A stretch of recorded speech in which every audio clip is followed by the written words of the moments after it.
Have you ever judged someone in just a few seconds, only to discover later that you never knew the truth at all? This story begins with one small request, a piece of yellow soap.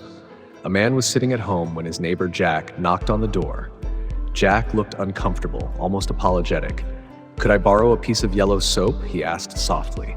It was such a small thing, a tiny piece of soap. But the man felt irritated. Why couldn't Jack buy his own? Why was he always asking for something? Still, he handed over the soap. Then he shut the door, shaking his head. Days passed. Then Jack came again. He stood awkwardly at the door, holding his hands together like he was hiding something. "Sorry, could I have another piece of yellow soap?" The irritation grew. But Jack's eyes, tired, worried, almost guilty, made the man pause. Then he sighed and gave him the soap. The third time Jack came, something changed. His voice trembled. His hands shook. He looked like a man breaking from the inside. The man, suspicious now, followed him after closing the door. He wanted to know what Jack was doing with all this soap. But what he discovered wasn't what he expected. Jack wasn't wasting the soap. He wasn't selling it. He was using it to clean a tiny, broken room that barely qualified as a home. The place smelled of loneliness, silence, and years of struggle. Then the man understood.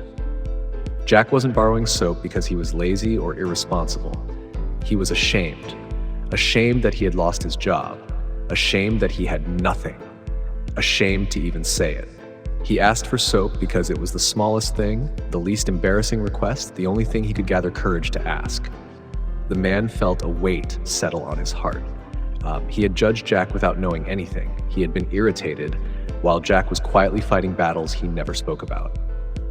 He walked back home with a new heaviness, the kind that comes when you realize someone's pain was hidden right in front of you. Jack came one last time, but this time the man didn't wait for him to ask. He smiled gently and handed him a full bar of yellow soap. Jack froze. Then he looked up with eyes that carried gratitude and a lifetime of unspoken sorrow. In that moment, the man understood that sometimes people don't ask for help because they want something. They ask because they have no one else. If stories like this make you think, make you feel, or remind you to be kinder in a world that rarely is, then you're the kind of person I create for. Subscribe because the next story might touch your heart even deeper.